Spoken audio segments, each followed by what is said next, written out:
Hey everybody, how's everybody doing? I'm back from vacation. I noticed in response to Netflix losing 20% on its stock, Elon Musk tweeted, "The woke mind virus is making Netflix unwatchable." And my response to Musk was, "Your tweet just caused Netflix to call an employee-wide emergency meeting."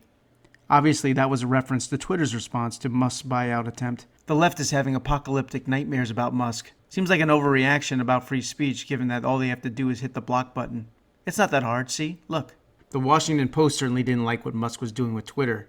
They said we need to prevent rich people from controlling our channels of communication. Unless it's Jeff Bezos or Mike Bloomberg, you know, the good billionaires. In fact, controlling channels of communication kind of rang a bell for me. It seems like hypersonic hypocrite levels are being hit because Time magazine had once described rich people with such reverence. They had expressed such gratitude for that well-funded cabal of powerful people, working behind the scenes to influence perceptions, change rules and laws, steer media coverage, and control the flow of information.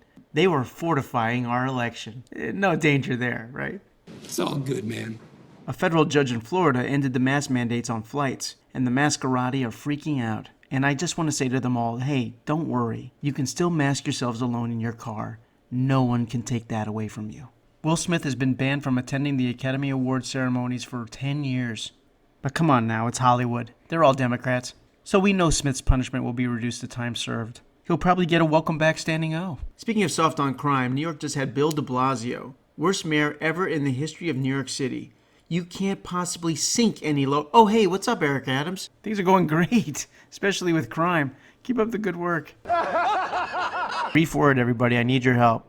So subscribe, like, hit the bell, comment. Thank you. Biden keeps trying to explain away inflation. It's now at 8.5% officially. When it hits 10%, will that be known as big guy level inflation? I'm just curious.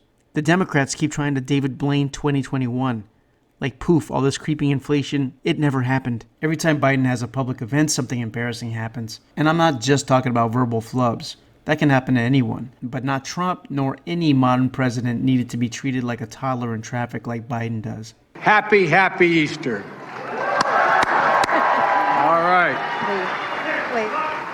Jill Biden isn't a real doctor, but she is a puppeteer. To ensure that we rebuild America, we have held a promise. A promise. Pakistan should not, and Afghanistan should be people's. Even the Easter Bunny has to shepherd away the leader of the free world from answering questions because they know he can't be left on his own even for a minute. Maybe I'm overreacting because we do see this all the time, you know, where the head coach is being interviewed and then all of a sudden the team mascot completely interrupts and redirects him. It's totally standard stuff. And he's so politically radioactive that no one even wants to speak to him. He looks like he's playing Marco Polo after giving a speech. When he finishes, the music playing is Stars and Stripes. But the music that should be playing is much sadder. They've even recently brought in Obama to try to save him. And even Obama treats him like crap. Biden is literally getting shit on. What's going to happen in his next speech? Is he going to get sprayed by a skunk? Obama, the Easter Bunny, birds. Is there anybody who respects this guy? It's all very sad and pathetic, and I'm even a little tempted to feel sorry for him. Except, well, Mr. Magoo over here is about to plunge us into another Great Depression. He's immensely corrupt, and I believe him to be an illegitimate leader, so I'm a little short on sympathy. You sit on a throne of lies. So the launch of CNN Plus turned out to be a Kim Jong-un rocket, in terms of success. It's canceled. It died a fiery but mostly peaceful death. I know it's hard to believe. They failed even after scoring their biggest get, Chris Wallace. What a brilliant career move by Chris Wallace. Who's his agent, Wile E. Coyote? So the Obama podcast has been canceled by Spotify, although it will be framed as the Obamas have canceled them. It's kind of funny to me that the people who went into a frenzy trying to cancel Joe Rogan from Spotify got the Obamas canceled the old-fashioned way, by not listening.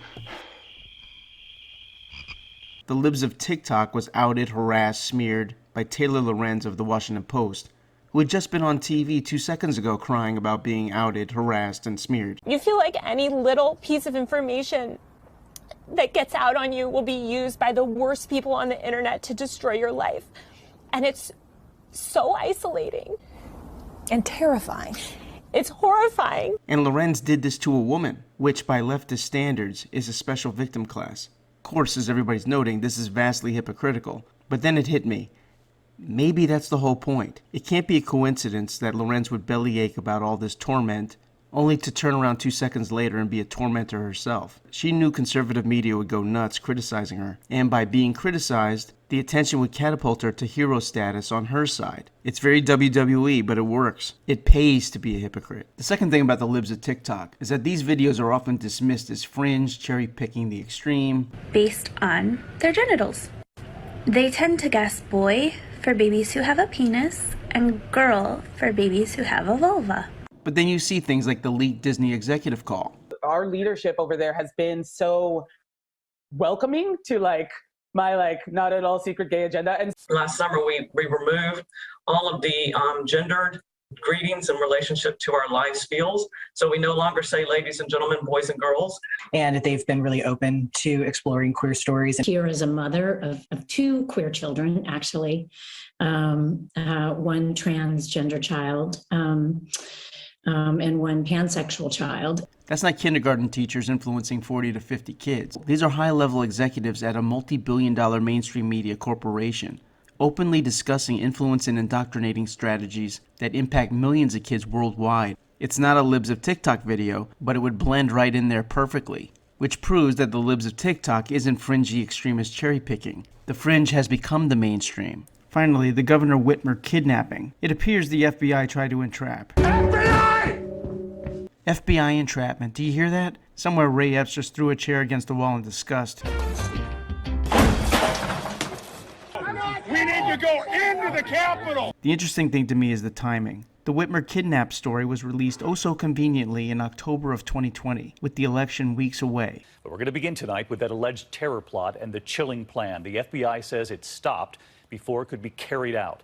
A plan to kidnap Michigan Governor Gretchen Whitmer. Its purpose, no doubt, was to harm Trump with militia white supremacist narratives. Well, what about the governor of Michigan? Governor Gretchen Whitmer was the target of a kidnapping plot. A striking element, though, is the intelligence community, the FBI, was playing its part in an active political role for the Democrats. Conversely, when the Hunter laptop story was released in October, the intelligence community again got involved to question the story's legitimacy, serving an active political purpose by calling it Russian disinformation. But the quote, Russian disinformation, was accurate. Maybe there should be a Russian disinformation plus with Chris Wallace. Thing is, when did the FBI become the Washington Post with guns and badges? Spying on Trump's campaign, Comey struck, shady Pfizer warrants. The Bureau's use of the Foreign Intelligence Surveillance Act during its investigation into the Trump campaign. 17 significant errors in the FISA process, and you say that it was handled in a thoughtful and appropriate way. Yeah, he's right, I was wrong. The seemingly never-ending list of FBI interference when it comes to politics is now too obvious to miss. Wait a second, was that Chris Wallace?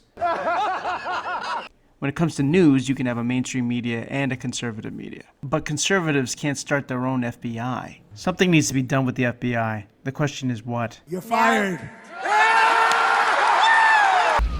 We're gonna need some more FBI guys, I guess. Thanks for watching. Be sure to comment, like, subscribe. Be sure to pass around to anybody who might like my content. And I'll see you the next time.